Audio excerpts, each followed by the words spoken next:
We spoke about it last night. There are a couple of ways to make unity.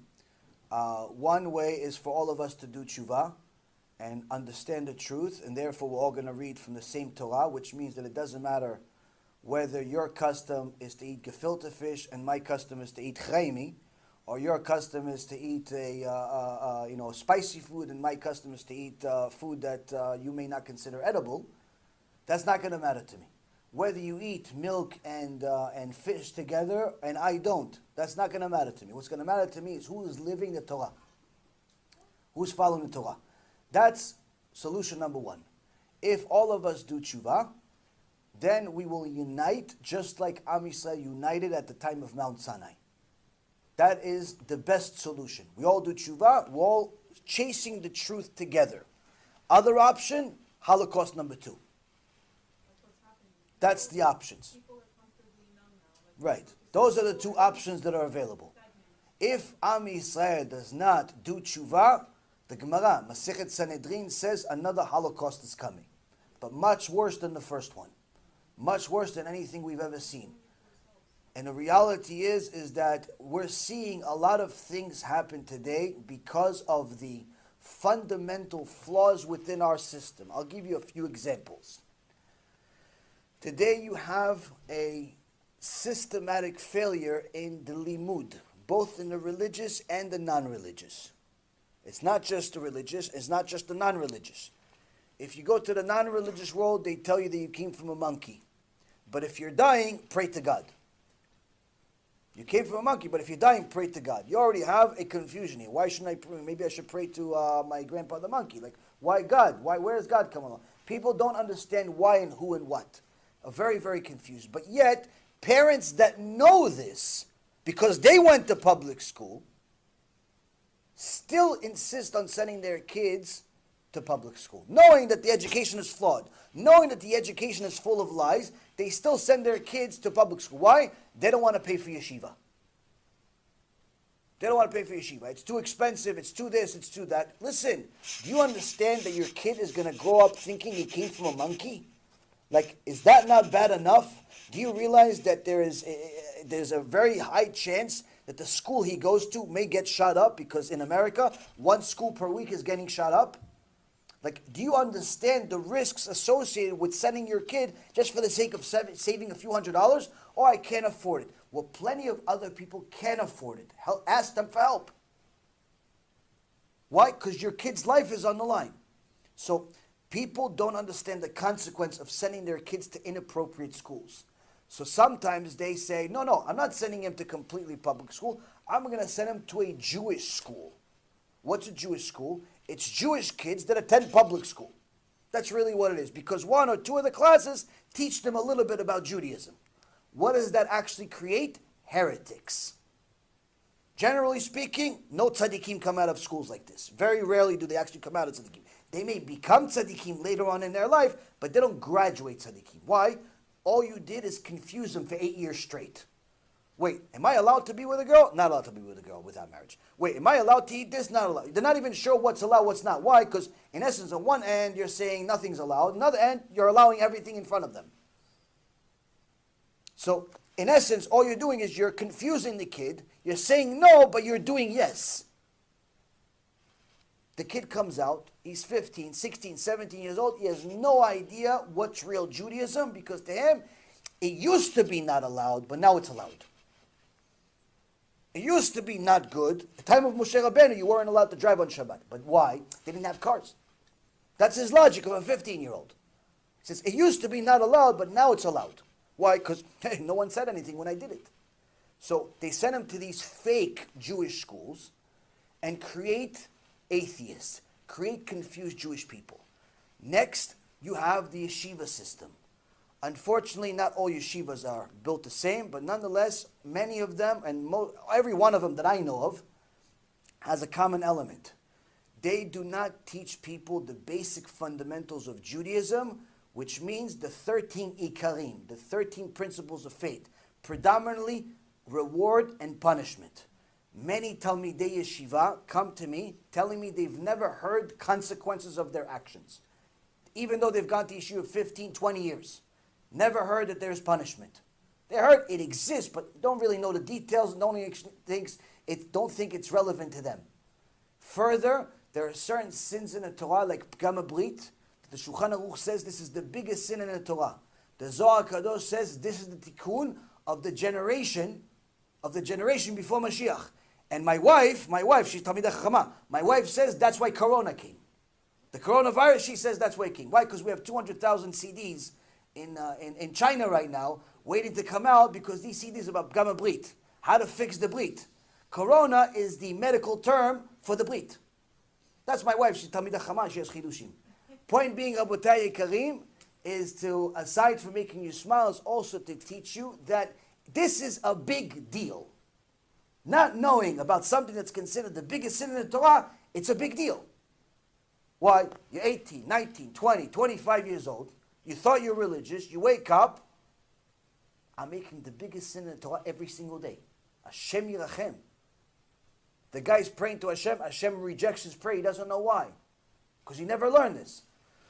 So now you have yourself a situation where even if you send your kid to yeshiva, you cannot guarantee, unless you check yourself what is in the curriculum, you cannot guarantee your kid is going to graduate with adequate knowledge of a Jew. Worst yet, many schools do not check who the teachers are carefully enough. Because when it comes to secular studies, they simply allow anyone that knows the material and is willing to work for the lowest amount of income. That's how it works. So you could teach history. How much you going to charge us? $50,000 a year. Expensive. How much you going to charge us for history? $40,000. Oh, good. Hired. The fact whether he knows or he doesn't know is irrelevant. $40,000, we'll hire him. $30,000, we'll hire him. We're hiring based on salary. What's the problem? What if he's a missionary? What if he's a Muslim missionary? What if he's a Christian missionary? Now, once he becomes a missionary, it doesn't matter how much he charges. It doesn't matter even if he pays you. You're not allowed to stand next to him, let alone not hire him. Unfortunately, almost every single school that I know of that's Jewish has either Christians or Muslims, missionaries working at some point in the staff. Many times teachers.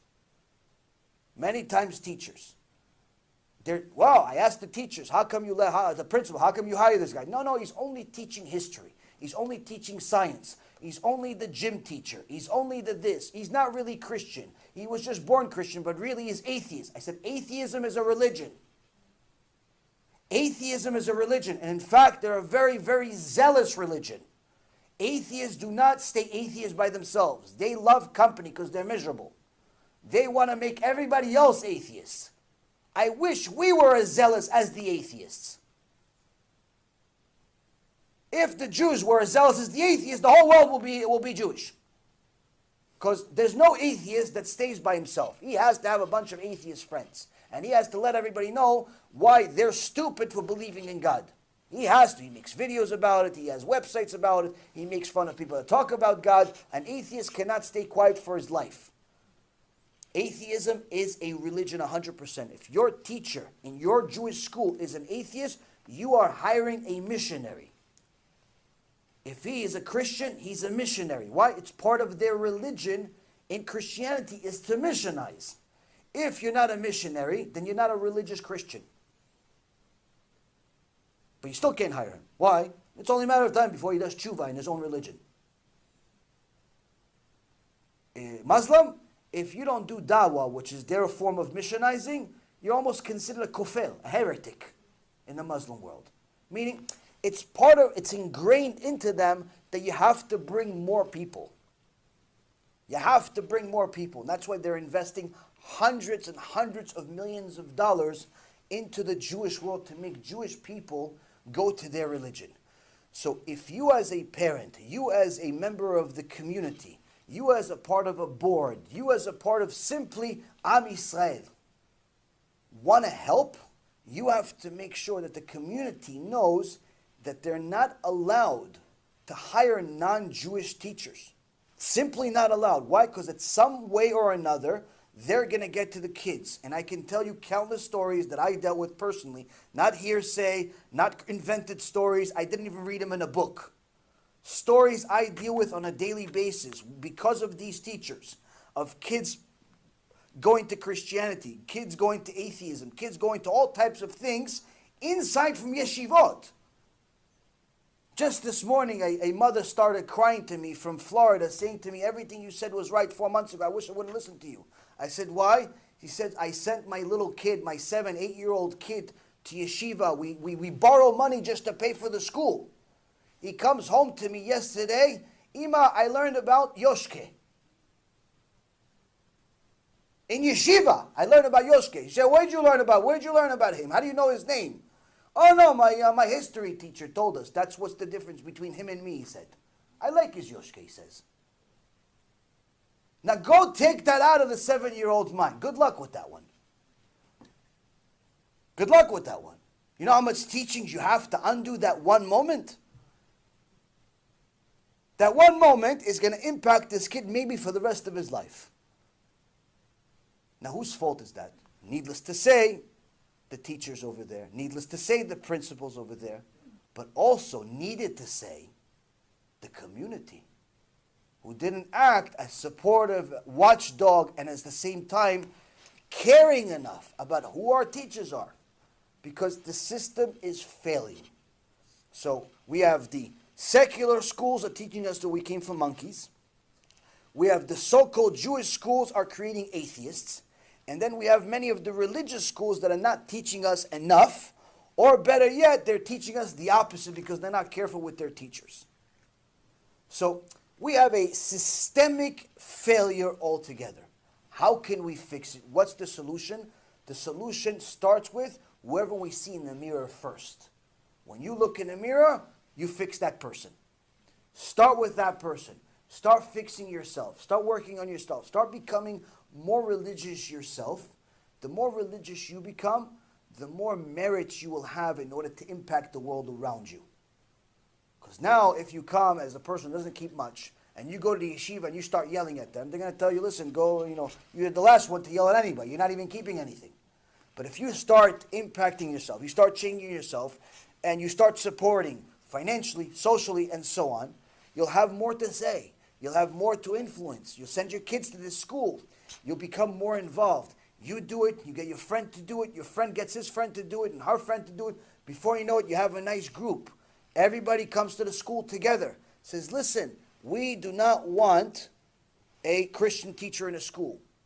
Okay, ma'am, thank you very much for not wanting Christian people in the school, but this is what we have. No, your principal, Kvod Harav, we have a solution.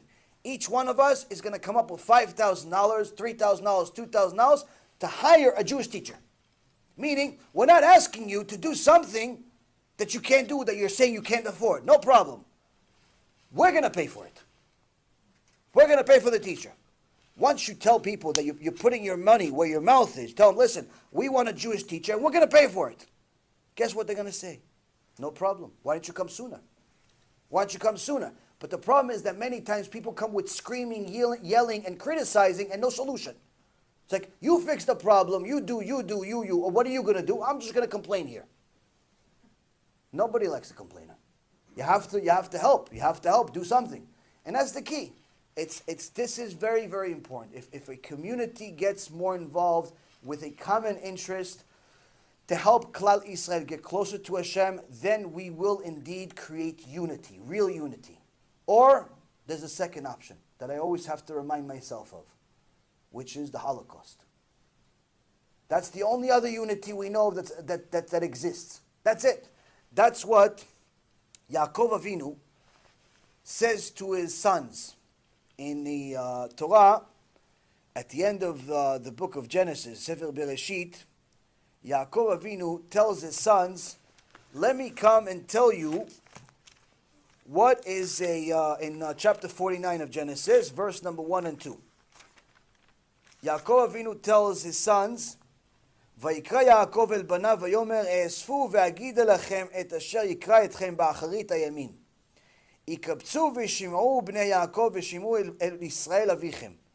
Yaakov calls for his sons and says, assemble yourselves, and I will tell you what will befall you in the end of days. Gather yourselves and listen, O sons of Yaakov, and listen to Israel your father. So Here we see that Yaakov was planning on telling his sons, the 12 tribes, what's going to happen before Mashiach comes. But then Rashi says he forgot, meaning Hashem took away. He didn't want to give the details of what's going to happen, the exact time of when it's going to be, because that's going to mess with our free choice. If we know exactly when Mashiach is going to come, it could alter our free choice, if you will. But he did leave us a very, very big hint. First, Yaakov Avinu says, E'asfu, assemble. Then he says, Ikabtsu, gather. Why is the first time he says assemble, and then he says gather? In essence, in English, there's really not much of a difference. They're synonyms, really. It's the same word, just spelled differently.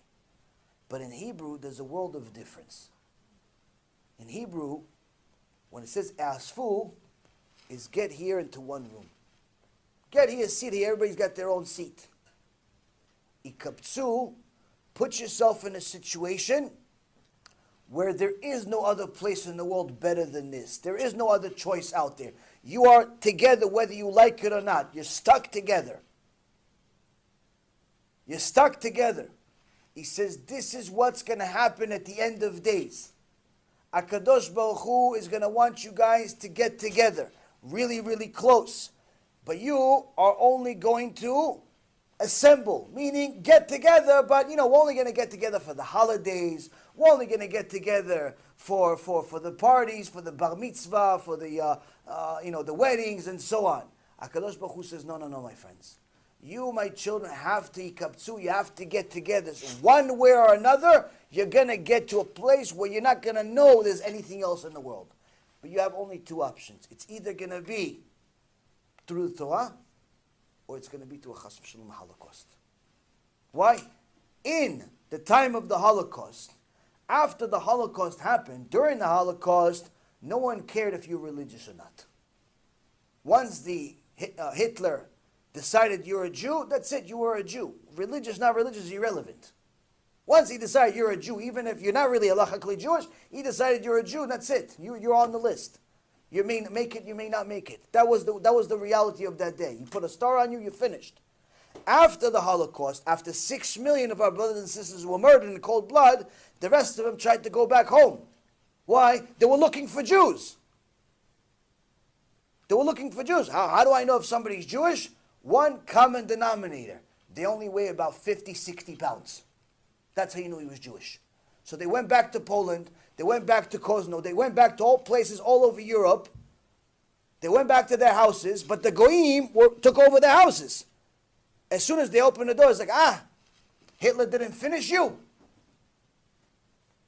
So imagine, you've just suffered several years of a Holocaust. You come back to your house and they tell you, oh, you're alive still. Some people didn't get back their houses. And some people, even after they got back their houses, they left anyway. Why? There wasn't enough Jews that survived in the community, and they just couldn't tolerate being around Goyim. So they left their town, they left their house, they left the little bit that they had left in the world just to go find more Jews.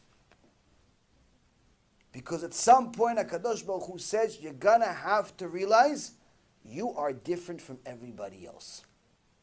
You're different from everybody else. You have to unite with the rest of Am Yisrael. And you should unite with them through good, through the Torah. If you do that, you will succeed.